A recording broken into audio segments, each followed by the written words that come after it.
Good evening to each and everyone, and welcome to our favorite Dada, Dr. Bipin Kakkar's Backflower Zoom sessions, learning sessions. And I'm very glad to say that this is one of the Dada's very favorite groups. Why favorite? Because I remember हम Zoom session लिया करते थे BFR का, and somewhere more than half of the BFR sessions we had already covered. One fine day, Dada just he called up and said कि अब हमें है ना फ्राइडे से Zoom session लेना है. सो मैंने इतना ही कहा, मैंने कहा दादा एक तो ले ही रहे हैं हम संडे को, सो व्हाई ऑन फ्राइडे. तो बोले ये एक नया ग्रुप है और मैंने कह दिया तो कह दिया, फ्राइडे को हमें जूम सेशन लेना है. So since then we have been taking this zoom session. Rana साहब बहुत ही कैफियत से हिदायत दे दिया करते थे वेडनेसडे को ही कि मैडम फ्राइडे को ये वाला लेना है, नेक्स्ट ये है. बड़े प्यार से हमको याद दिला देते थे, and that is how we started taking Friday zoom session. So of course दादा के जाने के बाद थोड़ा सा हिल गया था मामला, हम लोग कम लेने लगे थे, and there was some tragedy in Rana साहब हाउस आल्सो.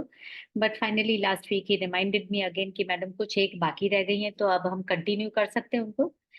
सो यस राणा साहब, thank you, and I have put this on recording. I will share it with you later. So starting with दादाज नेम, वाइल्ड ओट. जैसा कि वो हमेशा शेरो शायरी से start करते थे, ये सपोज वो मैं नहीं कर सकती, लेकिन दो चीजें वाइल्ड ओट में लास्ट जो हमने जूम सेशन लिया था, सो उनमें कहा था क्या करूं हाय कुछ कुछ होता है. सो दिस कुछ कुछ is something like uncertain, confusion कि क्या होता है वो नहीं पता. एंड अच्छा जी मैं हारी, चलो मान जाओ ना.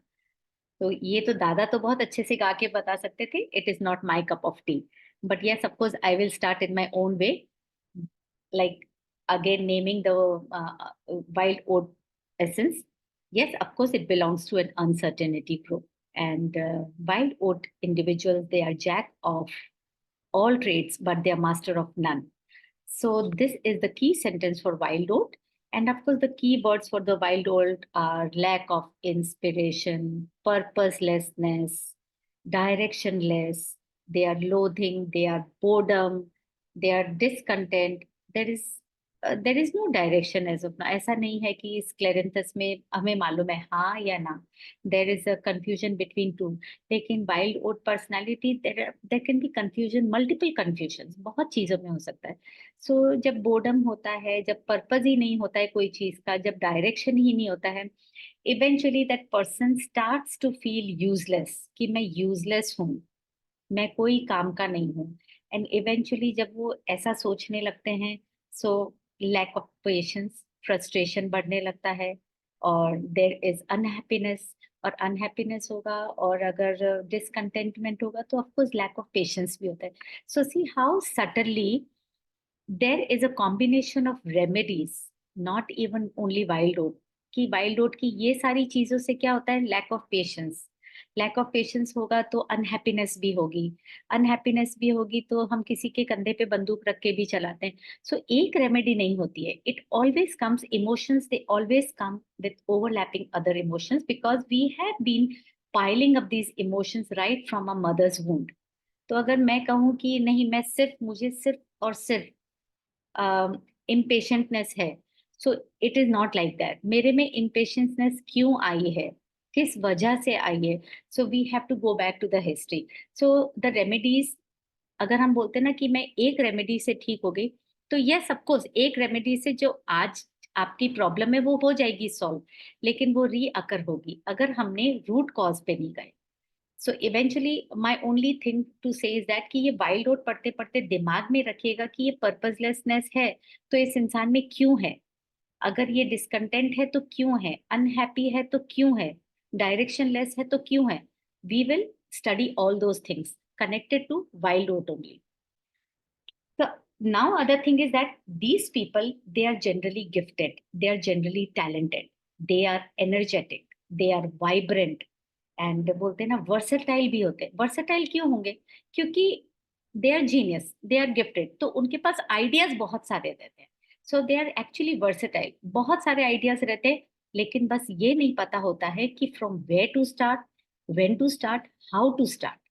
So that is one thing कि these people have, they have lot of ideas, but in somewhere in a middle of doing something they finally get bored, क्योंकि आइडियाज ओवरलैप करते रहते, दिमाग इतना फास्ट घूमता है कि कुछ करते करते in midway they will lose interest and finally they will go to some other vocation.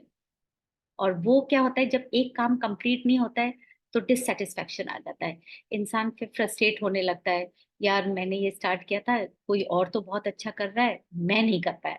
वो क्यों नहीं कर पाया? क्योंकि वो बोर होने लग गया इन मिडवे, क्योंकि दिमाग में और कोई फितूर चल रहा था, which they have change their path, right? So this is why do. और होता क्या है, they keep hopping like grasshoppers from one vocation to another. And why is that so? There are two reasons. This is because they get bored easily, and other thing is that is because they are talented, so over ambitious होते हैं. And since they are over ambitious, so they will change their vocation. And mind it, it is not only changing the vocation. They get so bored easily that they will change their partners, they will change their friends, they will change the places, everything. Because again, I'm saying repeatedly, again, I'm saying they are talented, they are over ambitious, and they get bored very easily. These things are all connected.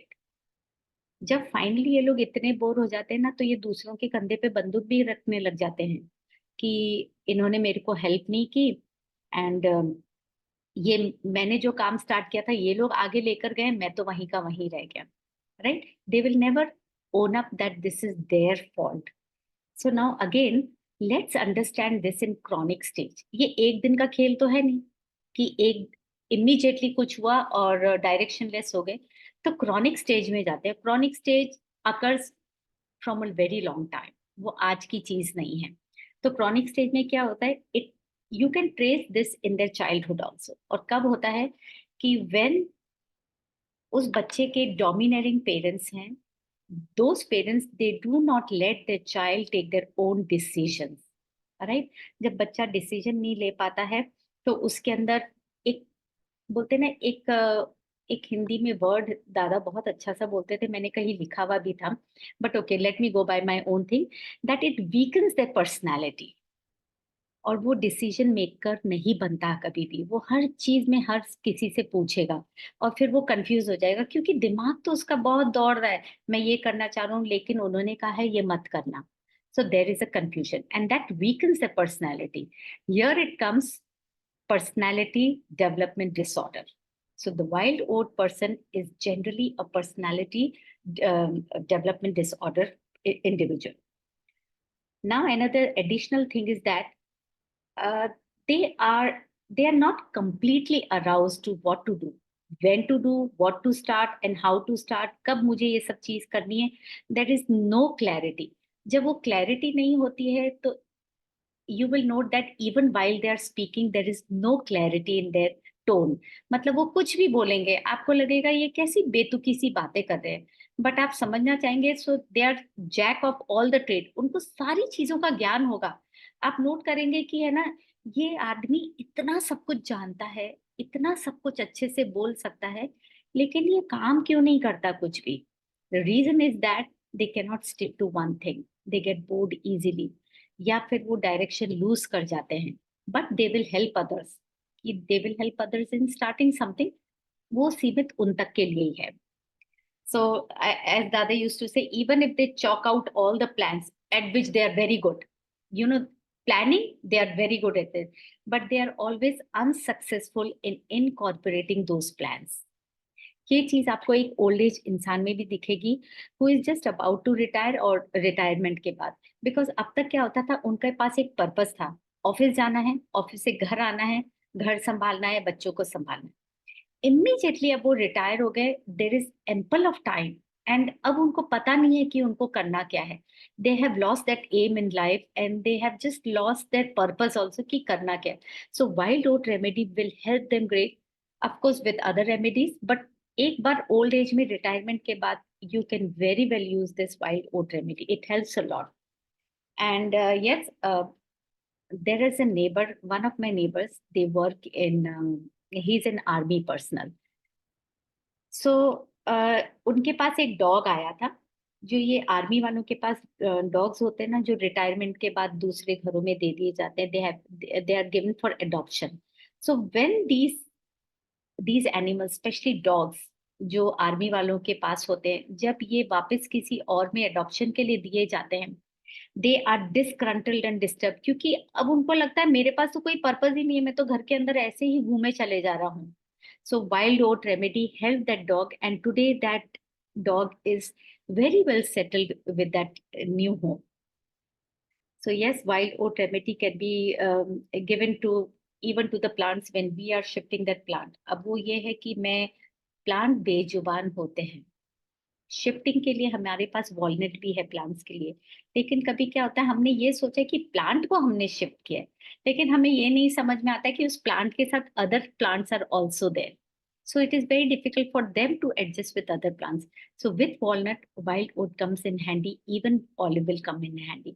So there are many examples that you can cover it up in giving wild oat to many individuals. अब हमें ये समझना पड़ेगा कि हमने दे तो दिया, हमें ये भी पता है कि हमने क्यों दिया है, किस वजह से दिया है, but what happens positively when you are using wild oat essence. What happens positively? It helps to clear that doubt, that cloudiness, जो इंसान के दिमाग में क्लाउडीनेस होती है ना, फॉगीनेस जैसे कहते हैं कि मैं क्या करूं, मैं ये करूं या मैं वो करूं, या मैं इसमें अच्छा हूं या मैं उसमें अच्छा नहीं हूं. So it will help remove that cloudiness. There will be clarity. There will be a vision which will be pure, which will be absolute clarity, and there will be stability. A person will be firmly grounded and knowing what to do. कब मुझे start करना है, कैसे करना है. There is no confusion whatsoever. So there is no unhappiness. There is no discontentment. Everything is related one by one.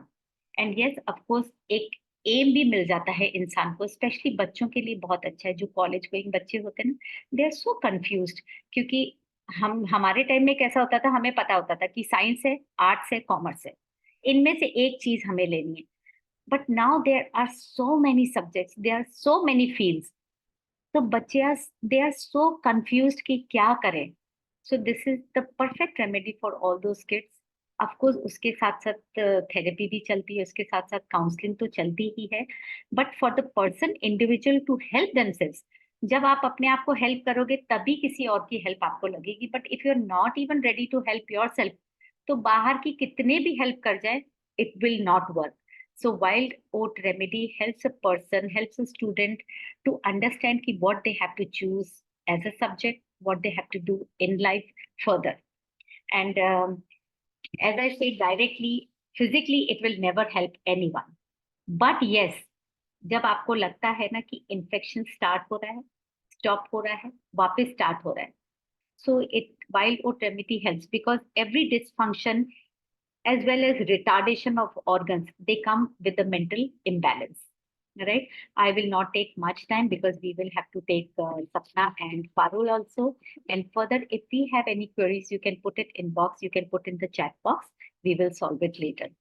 Samta, you can kindly unmute yourself and I will pin you up. Thank you. Welcome, Sapna. Yeah. This wild oat मेरी भी बहुत बहुत favourite remedy है.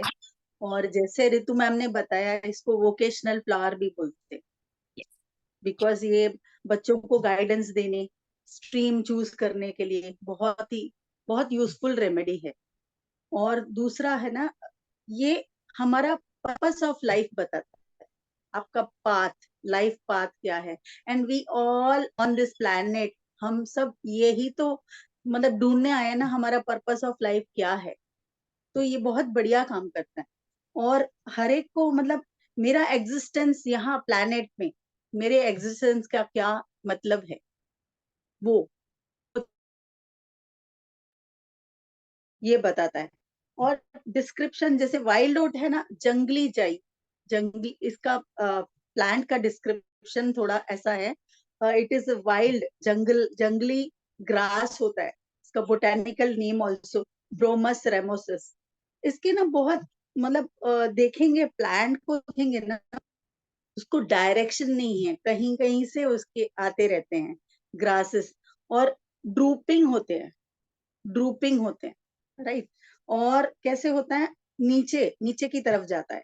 और जैसे ऋतु ma'am ने बताया कि कंफ्यूज रहते हैं, तो वाइल्ड ओट जो नेगेटिव का हम बात बता रहे हैं कि वो कंफ्यूज रहते हैं, क्लियरिटी नहीं रहती है, इस अनसर्टेनिटी ग्रुप का है, तो वो चीज उसमें है, और बोर्डम, ये सब चीजें, और एम्बिशियस बहुत होते हैं, हार्ड वर्किंग बहुत होते हैं। इसीलिए ना ये जिनको वाइल्ड ओट के जो भी होते हैं ना patients, mostly they become anaemic. ये मैंने काफी मेरे प्रैक्टिस में देखा है, because of too much load ना, उनको आयरन डेफिशिएंसी आ जाती है। तो और दूसरा है ना, मतलब डाउटफुल रहते हैं अपने, मतलब अपने काम में हमेशा उनको डाउट रहता है, सेटिस्फाइड नहीं रहते हैं। तो ये रेमेडी देने से उनको बहुत क्लैरिटी आती है, स्पेशली बच्चों को जो फील्ड जैसे मैम ने बताया, वो रेमेडी उनको, ये इस रेमेडी के लिए हम ऐसे भी बोल सकते हैं, it is our career counsellor, ऐसे भी बोल सकते हैं career counsellor, because vocational flower है तो। और ये बोर्डम में रिलीफ लाता है, और बच्चों को तो मतलब उनके लिए तो बून है, जैसे 10th 12th के बाद कौन सा स्ट्रीम चूज करना है, तो इनको गाइडेंस बहुत अच्छे से मिल जाता है वाइल्ड ओट देने से। और जैसे मैम ने बताया, अभी जापान में फिलोसॉफी कैसा है, इकिगाई, जैसे हम सबको पता है ना इकिगाई का, कि पर्पस ऑफ लाइफ, ये this wild oat works as ikigai, it will tell you your purpose of life. दूसरा, सिम्टम्स कैसे रहेंगे ना, मैंने बताया कि उनको एनीमिया हो जाता है because of too much of workload, so ये आयरन डेफिशिएंसी हो जाता है उनको। दूसरा चीज ये है, ये ना क्या करता है आपको, प्रोफेशन कोई आपको चूज करना है उसमें भी बहुत अच्छा गाइडेंस देता है।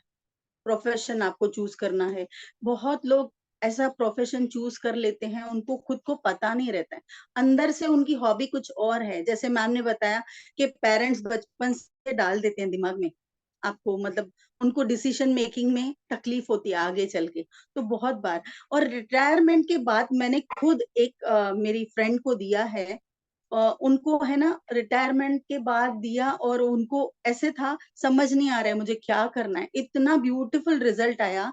She has started serving in an orphanage home, so after giving wild oat, तो